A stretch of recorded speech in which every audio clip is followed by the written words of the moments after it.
My name is Nicole Espinosa and I'm here to discuss the Title 4 Power of Corporations from Section 38 to 41. First one, of course, is the Section 38 Power to Deny Preemptive Right. All stockholders of a stock corporation shall enjoy preemptive right to subscribe to all issues or disposition of shares of any class, in proportion to their respective shareholdings unless such right is denied by the Articles of Incorporation or an amendment thereto.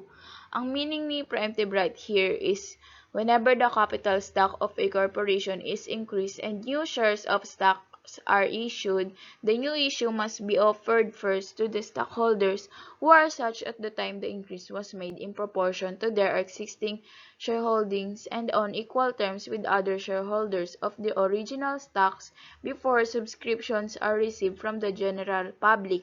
So, meaning yan is kapag mag-i-interest ka and mag-i-issue ng additional shares, yung preemptive right na yan, meaning lang yan, dapat i-offer mo muna ang new shares sa mga outstanding stockholders mo at the time of the increase. Kapag tinanggap nila or tinanggihan nila, tsaka mo i-offer sa public, sa third person, or other people.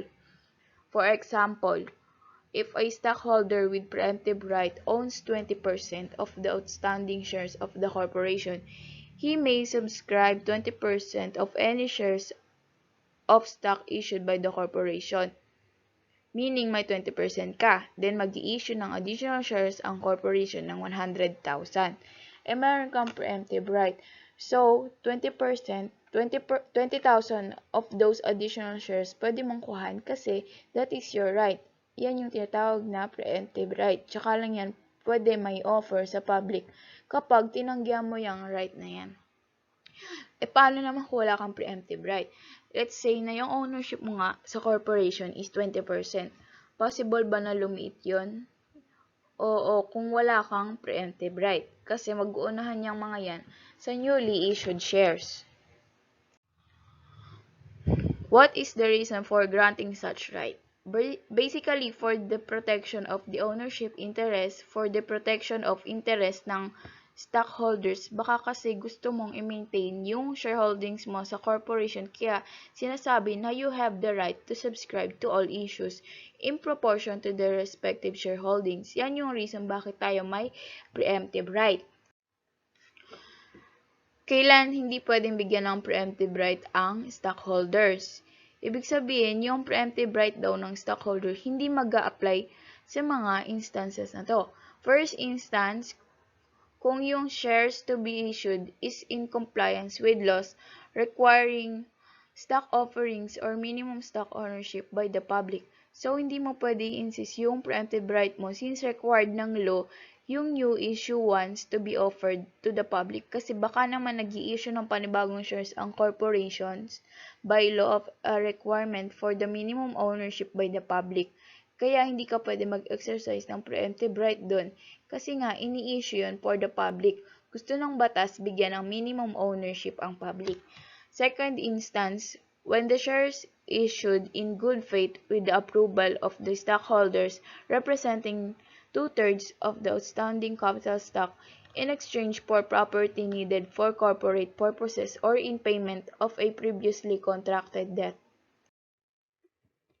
Second one is the Section 39, Sale or Other Disposition of Assets. Subject to the provisions of Republic Act Number 10667, otherwise known as the Philippine Competition Act, and other related laws, a corporation may, by a majority vote of its board of directors or trustees, sell, lease, exchange, mortgage, pledge, or otherwise dispose of its property and assets upon such terms and conditions and for such consideration, which may be money, stock, bonds, or other instruments for the payment of money or other property or consideration as its board of directors or trustee may deem expedient. Pwedeng gawin ng corporation ang mag-dispose ng assets. Kailangan lang generally is majority votes ng board. However, if it is a sale of all or substantially all of the corporation's properties and assets, including its goodwill, then there must be authorized by the vote of stockholders representing at least two-thirds of the outstanding capital stock, or kapag non-stock corporation yan, at least two-thirds ng members in a stockholders or members meeting duly called for the purpose. Majority vote ng board sa sale or simpleng disposition, kinakailangan lang ng approval galing sa stockholders or the members if all or substantially all ang disposition. In non-stock corporation where there are no members with voting rights, the vote of at least a majority of the trustees in office will be sufficient authorization for the corporation to enter into any transaction authorized by this section. Paano malalaman kung ang sale is all or substantially all? Provided naman under Section 39 na the determination of whether or not the sale involves all or substantially all of the corporation's properties and assets must be computed based on its net asset value as shown in its latest financial statements. A sale or other disposition shall be deemed to cover substantially all the corporate property and assets if thereby the corporation would be rendered incapable of continuing the business or accomplishing the purpose of which it was incorporated. Kapag sinabing all, di ba, meaning is lahat. Paano naman malalaman kung substantially all?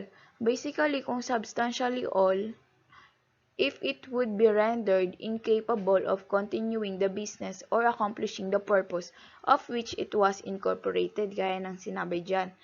For example, let's say na ang purpose raw ng isang tao is tumakbo. Kapag pinutulan natin siya ng braso, of course, makakatakbo pa rin siya, di ba? Well, dito masasabi natin na it is not substantially all. But if from legs hanggang paa ang pinutol mo sa kanya, hindi na talaga makakatakbo yan. Then that is what we call substantially all dahil nga it rendered that person incapable of doing its purpose to run. We can consider apply this sample in concept pagdating sa corporation. Written notice of the proposed action and of the time and place for the meeting shall be addressed to stockholders or members at their places of residence as shown in the books of the corporation and deposited to the addressee in the post office with postage prepaid, served personally or when allowed by the bylaws, or done with the consent of the stockholder, sent electronically, provided that any dissenting stockholder may exercise the right of appraisal under the conditions provided in this code.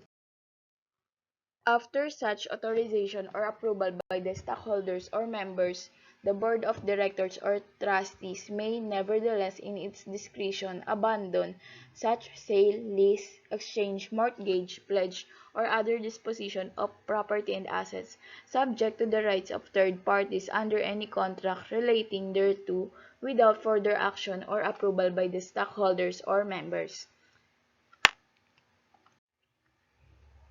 Sinabi rito na kahit na may authorization na ng stockholder or member, yung board at its discretion have the ability to abandon ang pinlanong sale or disposition of assets subject to the rights of third parties.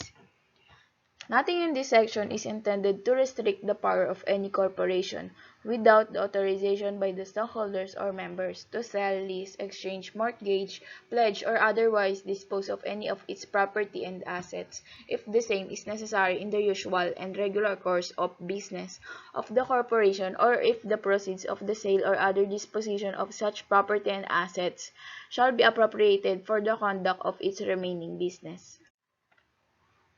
Ngayon, di ba nabanggit dyan yung Republic Act number 10667 known as the Philippine Competition Act? Para saan nga ba siya? It is to prevent monopolistic situation sa ating economy.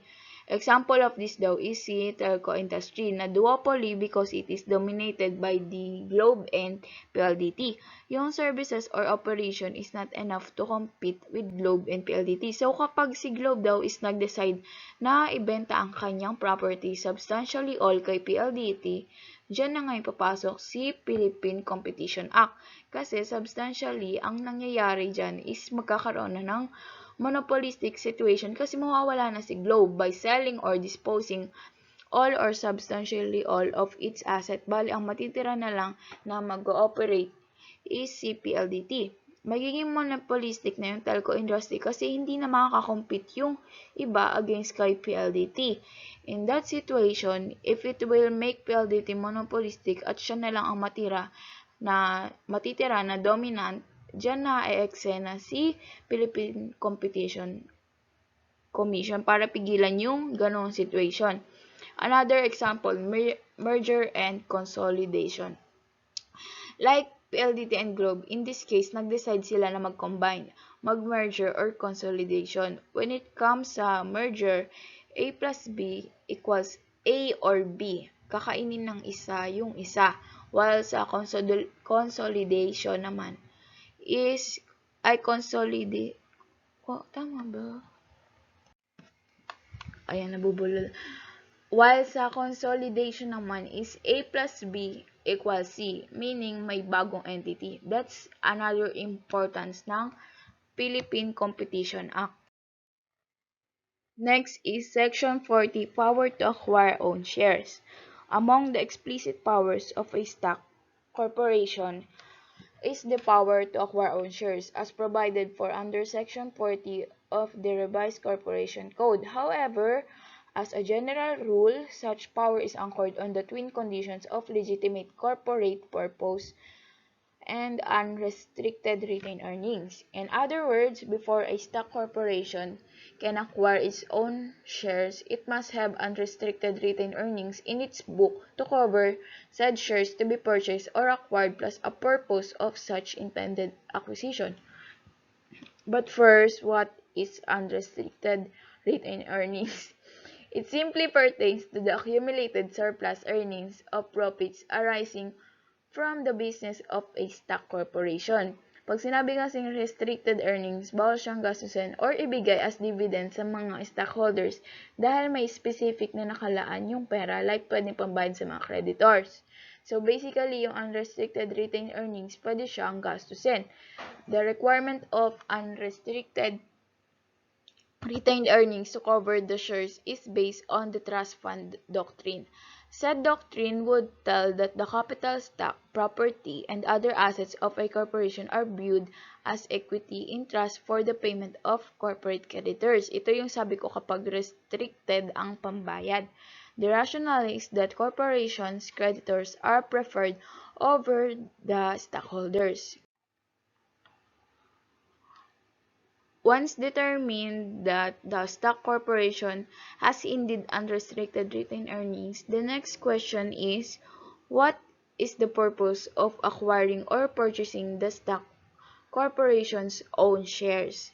Still, under the same section stated above of the Revised Corporation Code, the purpose of purchasing or acquiring its own share must be for a legitimate corporate purpose or purposes, including the following cases. First is to eliminate fractional shares arising out of stock dividends, meaning nito tanggalin yung fractional shares. A fractional share is a portion of an equity stock that is less than one full share. Fractional shares often result from stock splits which don't always result in an even number of shares. Like for example, sa dalawang shares, tatlo may-ari. Second one is to collect or compromise on indebtedness to the corporation. Mabawasan yung pinagkakautangan dahil sa mga arising out of unpaid subscription in a delinquency sale. Ito yung may mga na-miss kang bayaran sa sale and to purchase delinquent shares sold during said sale. And basta pag delinquent, hindi ka nakabayad or nakasunod ng maayos. Last is to pay dissenting or withdrawing stockholders entitled to payment for their shares under the revised corporation code para may pambayad sa mga hindi nag-approve or mga withdrawing stockholders. Is there an exemption to the above stated general rule? The law says yes. It is in this picture that redeemable shares come in. Redeemable shares are those which may be purchased by the corporation from the holders of such shares upon the expiration of a fixed period regardless of the existence of unrestricted retained earnings in the books of the corporation. Redeemable shares kasi sila yung mga shares na may expiration date once na nabili. Kaya pwedeng bilhin yun ni corporation kapag nag-expire. However, the purchase must be upon such terms and conditions stated in the articles of incorporation and the certificate of stock representing such shares subject to the rules and regulations issued by the Securities and Exchange Commission. Last one is Section 41, power to invest corporate funds in other corporation or business or for any other purpose. According to Section 41, another power of a corporation that have is the power to invest funds in other corporations or for other purposes. Ibig sabihin nito na ang isang corporation ay walang kakayahan na mag-operate at mag-manufacture ng isang business pero pwede mag-invest sa other corporation, business, or for any purpose as long as may approval ng board of directors sa stock corporation and trustees naman sa non-stock. Mandated din ng Section 41 na the result should be majority or at least two-thirds outstanding capital stock of or members na gaganapin sa isang meeting for that particular purposes. Another thing is there should have a notice of the proposed investment and the time, place nung residence tulad ng nasa corporate charter na ipapadala sa post office with postage prepaid.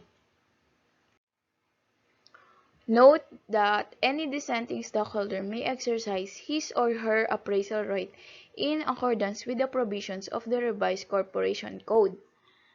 Under Section 80 of the Revised Corporation Code, appraisal right refers to the right of any stockholder of a corporation to dissent and demand payment of the fair value of his or her shares in the corporation. And isa dito yung sinasabi na in case of investment of corporate funds for any purpose other than the primary purpose of the corporation. Pag sinabi namang dissenting stockholders, sila yung mga voted against sa investment. May kakayahan sila mag-demand ng appraisal right by making a written demand on the corporation for the payment of the fair value of shares held. Said written demand shall be made within 30 days from the date on which the vote was taken. And once na implement na yung investment, yung demand ng dissenting stockholders is need na nilang aksyonan. Question: is there an instance when the approval of the stockholders shall not be necessary? Yes, where the investment by the corporation is reasonably necessary to accomplish the primary purpose of the corporation as stated in the articles of incorporation. The approval of the stockholders or member shall not be necessary. For example, ang isang company ay nakakita ng opportunity na magkaroon ng other profit by means of investing to film industry. For example sa mga senaryo na nakikitang magbe-benefit yung company without putting the shareholders at stake or danger, there is no need to have an approval. Need lang yun sa may confusion ng benefit and safety ng stockholders. Yun lang. Hindi ko na binasa lahat kasi masyado na mahaba. Pero yun yung Section 41 and that's all my report. Thank you.